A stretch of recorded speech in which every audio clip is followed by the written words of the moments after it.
Hey guys, Lockin here. Today, starting a brand new video series called Know Your Enemy, where we take top tier meta decks, either ones that people are very aware of, ones that people aren't aware of, and we talk about them, break them down. And for those of you who are unaware, my name is Lockin. I'm a Gwent ladder and tournament player, and I'm a part of a team that recently went public called Team Artuza, which is a team of Gwent ladder and tournament players. And in this new video series called Know Your Enemy, I'll occasionally have other people from the team on the show, and I'll be taking inspiration from them. And today the inspiration is coming from a teammate named Shinmari. He was one of the first ones on the team to discover the deck that we're going to be talking about today, Veteran Skellige. I think Veteran Skellige is actually the second best deck in the game, behind Spies. Shinmari actually was the first one to try it and piloted it to a 1439 faction MMR on the pro ladder, and everyone else on the team who's piloted it has found at least 1300 FMR with it over the course of not very many games. A lot of our guys used it in the qualifier, the recent Gwent qualifier for the Challenger, and all reported good success with it. So far, everyone that we've given the deck to has reported good success with it. It's one of those things that seems bad until you try it, and the inspiration actually came from a deck a while back that Shinmari saw that was a veteran deck, and he took it, changed a lot of the bad cards that focused too much on veterans and required too much setup, and we put in good cards that, you know, had tempo and gave us ways to enable our strategy, and basically just jammed in cards that were overstated and overtuned. So we're going to go and jump right into the deck, and we're going to actually talk about the cards a little out of order. I'm going to talk about the cards that really make this deck what it is, and then we'll talk about all the cards.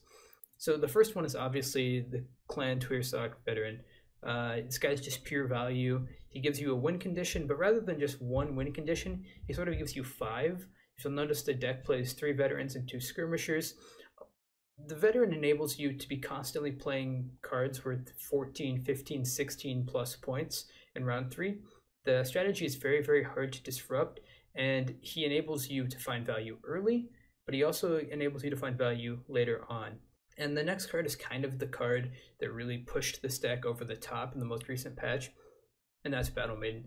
Battle Maiden gives the deck a lot of consistency in being able to find its veterans, and also gives you a phenomenal restore target so that later on down the line, in, for example, round 3, you can use Restore on Maiden to pull a skirmisher. And the deck really relies on Maiden a lot because the card is, quite frankly, really, really powerful.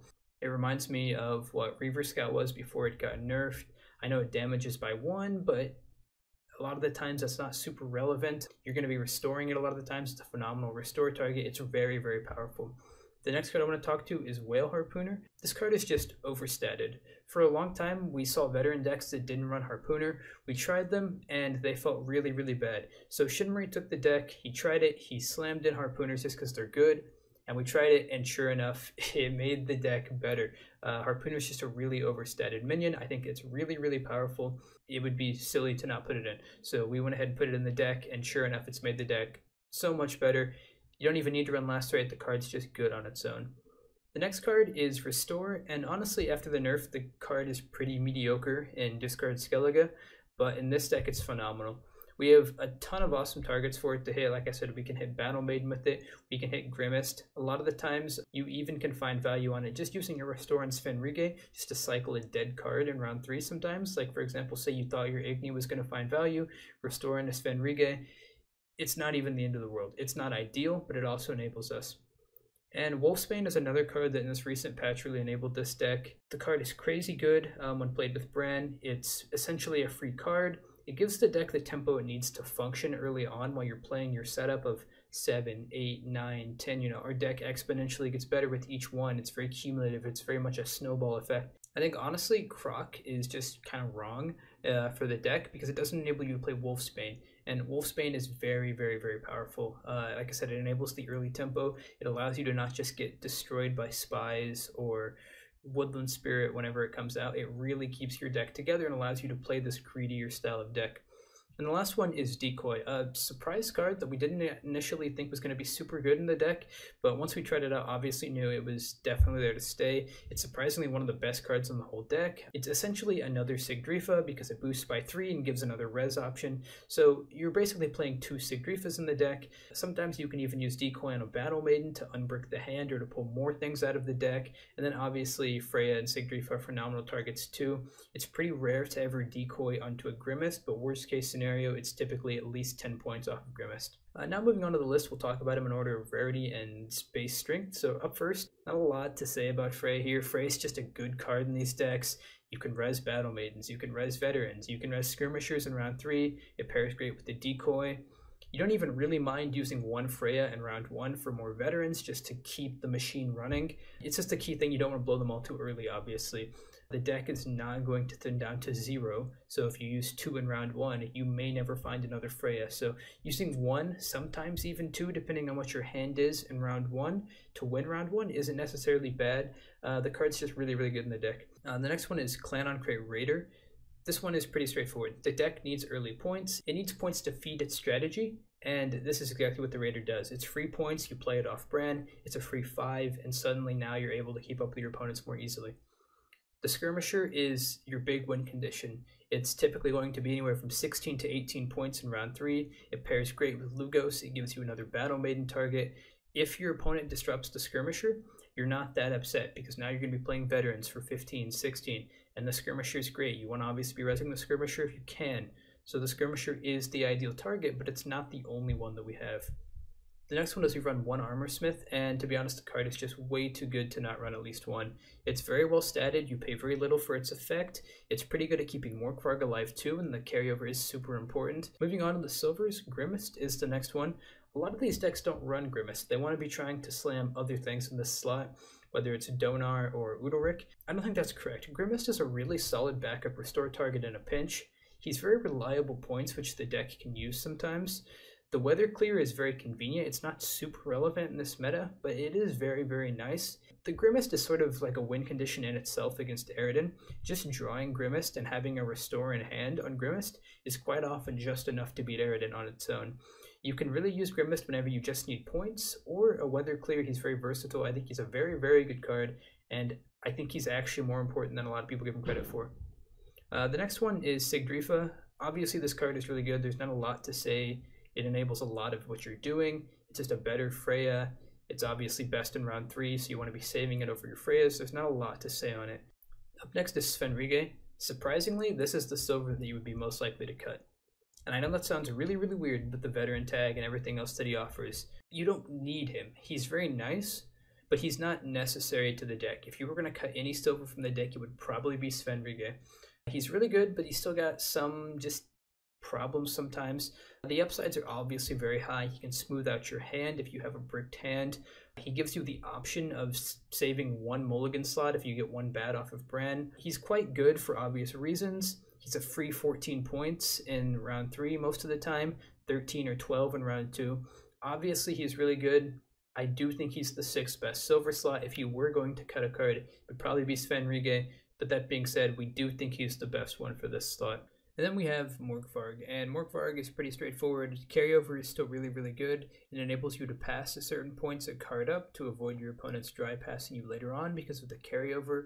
Obviously, you're going to be playing it off of Bran. It's the same tempo as a Raider. You play it for the same reasons you play Raider for the 5 points, but you then also get the carryover. And that's sort of the thing. There's no reason to play another Raider when you can be playing Morkvarg. Morkvarg is just really good in the slot. If it's another silver, and he's really, really good, and he's free. Looking at the golds, the first one to talk about is Geralt Digny. This one, we tried a lot of tech choices here, and eventually someone just said, why don't we just run Igni? And we tried it, and it was really good. Few people play around it as much as they should, and even the best players on the ladder can't dodge Gigni because of our Harpooner setup. Gigni is phenomenal in long rounds where you need points. He's very consistent very often. If you find a time where you can't play Igni, you can just mulligan him away because after round 1, your mulligans get pretty easy. Up next is Coral. This is just one of the best golds in the game in my opinion. It shuts down Nilfgaard really well, whether that's killing Iris or a Wokim target. It shuts down Ronvid and Trollolol. It shuts down Quint Dragoons and Protectors. It shuts down Farseers. It just shuts down the opponent's strategy, and gives you a 5 body as well. It's really, really powerful. It's very, very good. You'd be stupid not to run it in a Skellige deck. It just really, really lets you do your thing of play a lot of just big stat units and shut down your opponent's statted units. Very, very powerful. Up next is Lugos. In normal Skellige, Lugos is just kind of a bad muzzle. He's pretty much pointless to play past the discard aspect. Discarding things just for the sake of discarding them isn't really a thing anymore since Captains got nerfed a while back. But in this deck, Lugos is not just an 8 or a 9 point hit like a Yorvith, basically. He's a 6-point gold that usually hits something for 14, sometimes even more, and it puts whatever it hits in the graveyard for you to res, and that res is often 17 or 16 or 18, and it enables a Battle Maiden that you restored early on the other skirmisher still in the deck for this huge tempo play. It's an awesome card with this kind of deck, and it really, really, really gives you a lot of round 3 punch. Really, really powerful. He can be used in round 1 if you need points or if you really need a veteran or something, but for the most part we look to Lugos round 3 to get rid of a skirmisher. And finally, looking at the leader is Bran. Bran's just insane. He's got an insane leader ability. He has veteran synergy. He just does so much for the deck. There are some matchups where Nilfgaard, for example, you can play a veteran before Bran to get Bran to 3, so he's harder to kill, because a lot of times Bran is worth 5, 6, occasionally even 7 points in round 1, depending on how much you use. Bran is really, really good with the deck, just because he has the veteran tag, but not only just that, but because he gives you so much consistency and tempo for free. Just all the time. Like, it's just, he's too good not to run. I just don't think that there's any reason to not be playing Bran if you're playing Skellige. Looking at the next part, we'll talk about the tech choices, just some whys and why nots. We've been running this deck, you know, kind of in secret for a good 2-3 weeks at this point. So we've experimented with a lot of things. A lot of guys have teched things that they like or don't like. Basically, here's some of the viable tech choices we've come upon, some explanations for why some of the other cards aren't as good. The first one is Donar. Perfectly acceptable. He's an acceptable 6 silver slot. You can play him instead of Fenriga. They do very different things, but they're both very powerful. Donar in this meta, a lock is very valuable. The ability to move stuff back to your graveyard is actually pretty good. It can win you games in the mirror, for example. I do think he's pretty good. That being said, we do personally like Svenrige more than Donar, but he's a perfectly viable tech choice if you really, really need locks. Up next is Udalryk. This is another acceptable tech choice.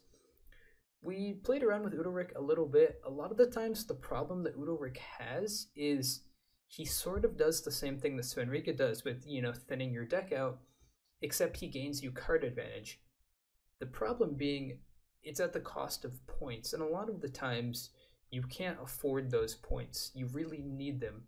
And Svenrige is the same thinning, but he gives you the points. Obviously you don't get the card, so it's not the same, but we really don't feel that the deck struggles enough to need a spy. We really feel that the deck values the points of Svenrige far more. Another problem in the deck is, while yes, a silver spy is very rarely bad to have, all of our cards in our deck we actually want. We are very afraid of a time where we play Udalryk and we get offered Decoy Sigdrifa. Those are very bad situations, or, you know, Coral Freya.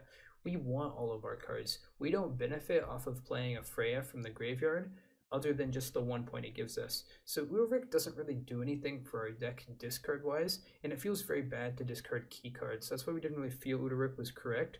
There are matchups where Udalryk is obviously better than not, but we don't feel that Udalryk is the correct choice, though he is still a barely viable one. You would cut Svenrige for this one. Another one is Summoning Circle. This is like an Udalryk, except or just a spy, but with a little bit more upside, with higher ups and lower lows. And oftentimes you just spy your opponent back, or you just steal something good that they played. The card is rarely ever just bad. The question just often comes down to, do I want to play a card where I don't know what I'm going to get? I may get something of my opponents that I really want, or would I rather play something in my own deck of my own silvers that I know I can have? And that's sort of what it came down to. We sort of decided if we were going to play a 6 silver side, we were going to tech, we wanted it to be Svenrige or Donar. We felt that Summoning Circle was close, but it wasn't quite what we were looking for. We didn't feel like it really felt the theme of the deck, and we felt the deck had enough power to sort of push its own strategy rather than really worry about the opponents. The final tech option is Olgierd versus Morkvarg. They accomplish very similar things. If you own one but not the other, feel free to swap them out. They do most of the same thing. There's not a lot to say here. Let's talk about bad tech options. Bjorna Brand is one that comes to mind. I think this card is a trap. She says veteran, so people jam her in the deck, but I think it's pretty bad. Typically, the longest round in the game a lot of the times is round 1, when your opponent really wants to win or you're trying to bleed like a Frost deck, for example, out of cards. So, except in mirrors and certain matchups, you more often than not want to be playing Bjorna round 1. So her veteran tag isn't quite as powerful as it may seem at first. Another thing is a lot of decks run single weather clears. They happen to run one, this Silver Mage, or they run like one random Griffin or one random Bearer. The problem is we don't have anything to follow up Bjorna. We play Bjorna for 4 or 5 points when she's played, and then Skellige Storm hits, and they play their Silver Spy, and they clear it, and that is exactly what they want. In fact, they've actually buffed their units. Skellige Storm now actually buffs your opponent's cards if they clear right away with the recent buff to Clear Skies. Let's say a bad Gigni might only hit for 15 points. Storm would need to be on the board unanswered, hitting 3 units for 4 turns for it to be as good as a bad Igni. And when she's played, she's very low tempo compared to Igni. I think Gigni has way more potential upside than an ideal Bjorna, and I think Bjorna is sadly a trap. I think let the Bjorna meme die. I think Gigni is just way better for what the deck does. Up next is Muzzle. I think Muzzle looks great, and I think it would be a great card to run. But we have to ask ourselves, what are we cutting? Wolfsbane is literally one of the reasons the deck even functions at all, so I think it's completely wrong to cut Wolfsbane. Lugos is 20 points, and Thinning, don't want to cut that, enables our Skirmisher Battle Maiden. Obviously we don't want to cut that. We want to cut Coral, one of the best golds in the game, phenomenal gold card. Don't want to cut that. Okay, well now what are we cutting? We're looking at cutting these cards that do so much for our deck, and it feels wrong.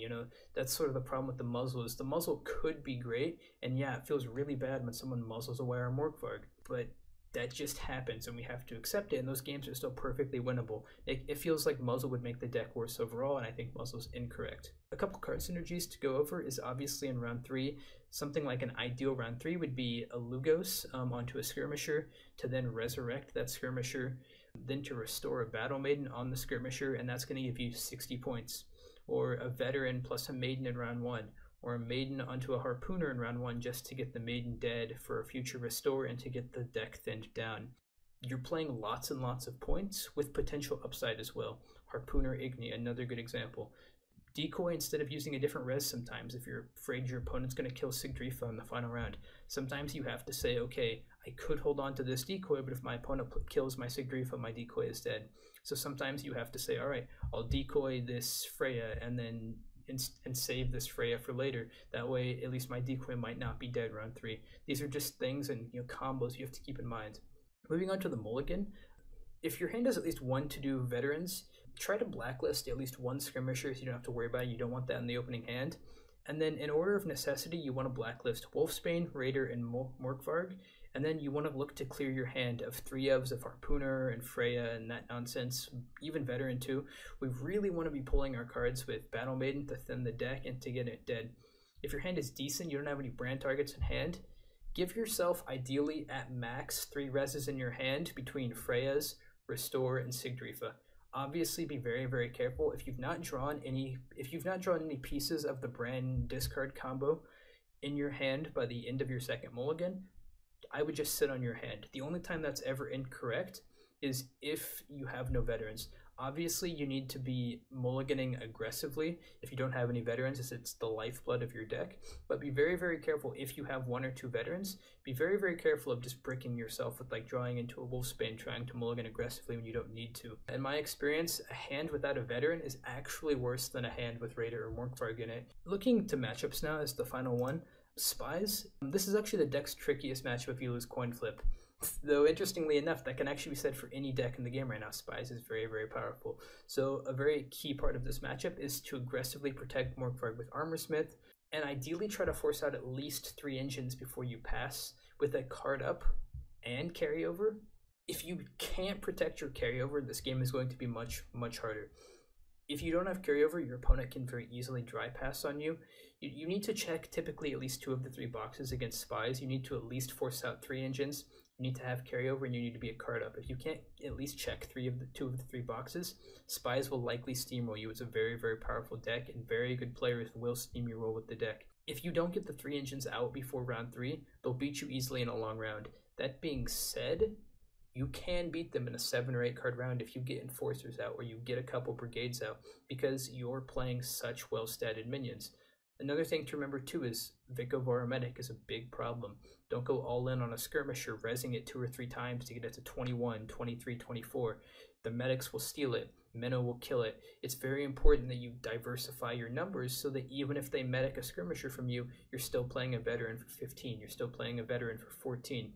And I know it may feel bad when they steal your skirmisher, but oftentimes a skirmisher, an emissary is worth 16, 18 points a lot of the times. So they're not really gaining that much more. They're just sort of shutting you down, but they're only shutting you down by about 1 or 2 points. Something also to remember is you can res Lockin in the matchup with Sigdrifa. Just be careful. Always weigh what's in your deck versus just rezzing a skirmisher. Don't outplay yourself here. A skirmisher is worth 16, 17 points. Sometimes it's better to just res a skirmisher than it is to, res Lockin. Another thing is to try and put yourself in positions where you can Coral Iris. These are very important things to do in the matchup. Looking to Arid and Frost, this is honestly a pretty favored matchup. You want to mulligan aggressively for Grimmist and Armorsmith. Look to Grimmist after they commit 2 rows of weather roughly. A good player is never going to commit 3 rows of weather for you to clear, so just take the 2 rows of weather and clear them. If they kill your Grimmist, you can always restore him again for more clear skies. You can decoy him, you can Sigdriva him. We run so many ways to play Grimmist. As long as we're smart and play around their roughly 5 total weathers, the matchup is very, very favored. Another thing is to play on the Frost. It bricks their Drowners, makes them unable to play more Frost from the Hound, and Lacerate and Frost have anti-synergy, so most Eridans can't justify running it.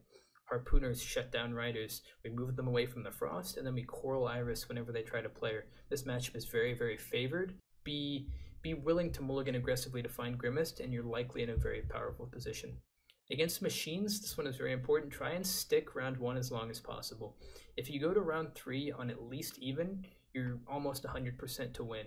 If you can have Lugos for Bork and just one-shot it, I would say 100% to win the game.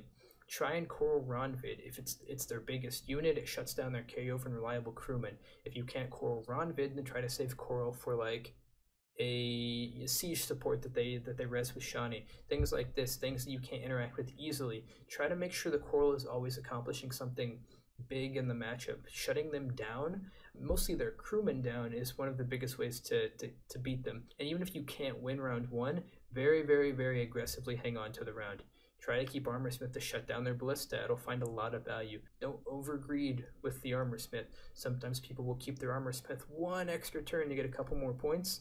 Suddenly they hinsled out a bunch of ballistas, a lot of things die, and they've missed a chance to heal and gain the armor. Up next is Spell Squirtle and Buff Squirtle.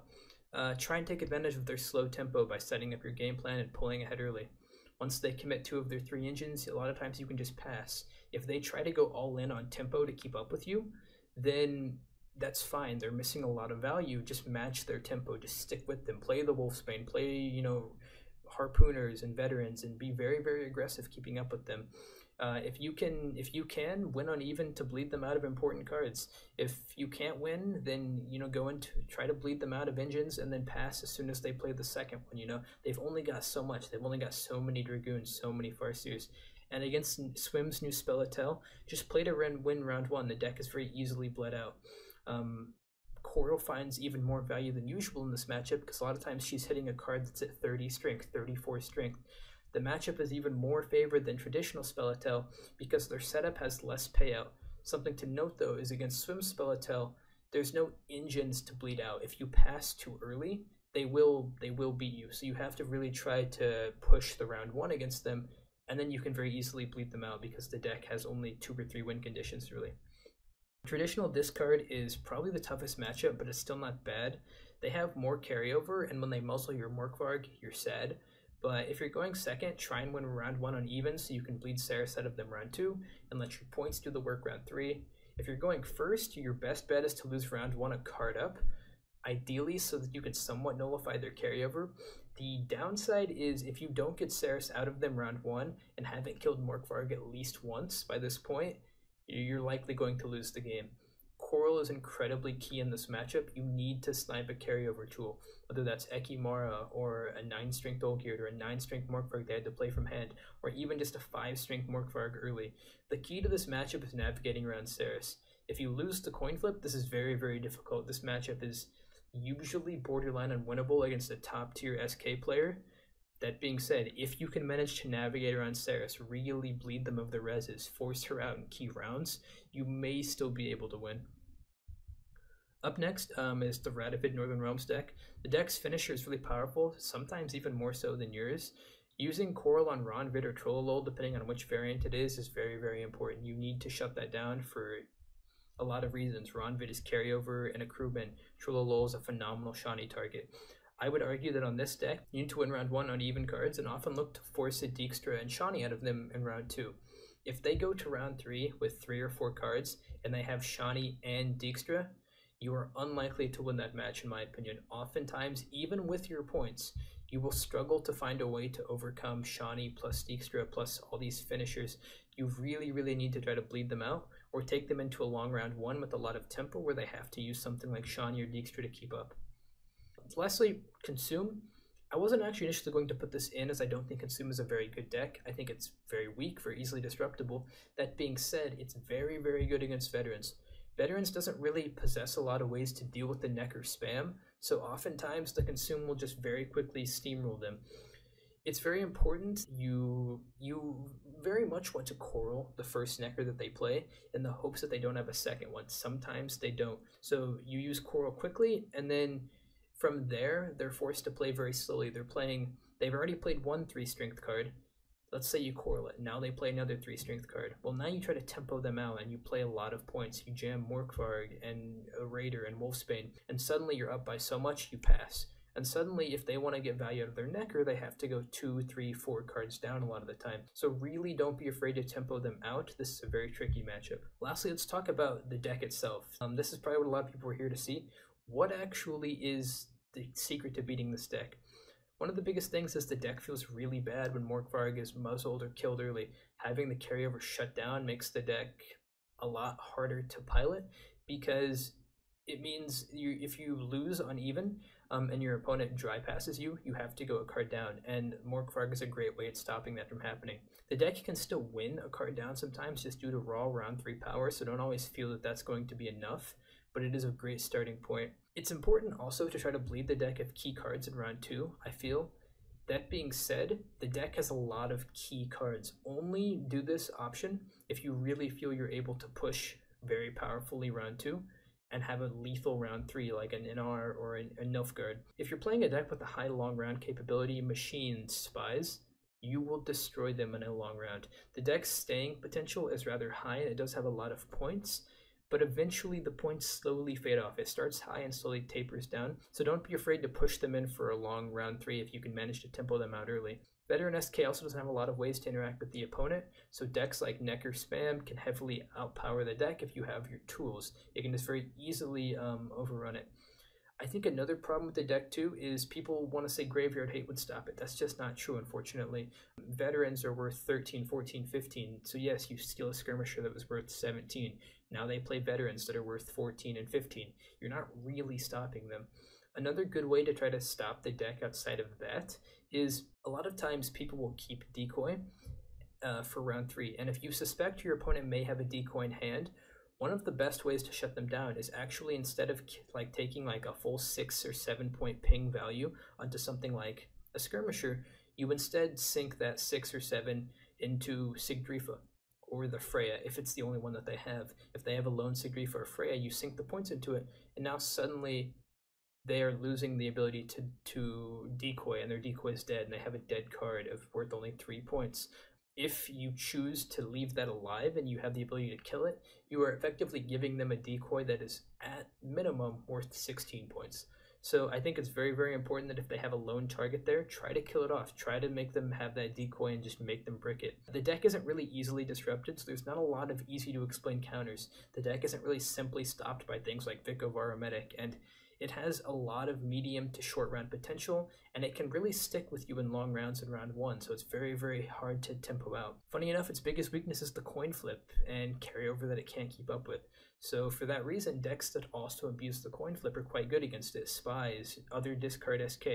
I think when piloted correctly in round 1, the deck becomes rather straightforward in later rounds. If you can manage to navigate round 1, rounds 2 and 3 become very simple, and eventually it'll just steamroll your opponent with raw numbers.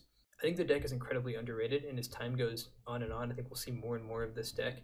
I don't think it's like worth a nerf or anything like that. I do think it is the second best deck in the game. I think if this deck goes untouched and Spies does get this expected nerf at the mid-season point, we could see Veteran become the best deck in the game. Very surprisingly, very much out of nowhere. I think the deck is incredibly underrated, and I hope that this video may draw a little bit more attention to what I think is a very, very powerful deck.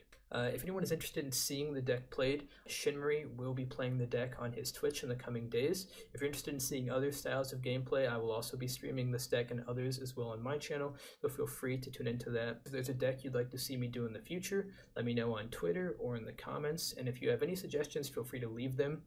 This is just the beginning of a Know Your Enemy series that I'll be doing. Thanks for watching, guys, and I'll see you guys in the next video.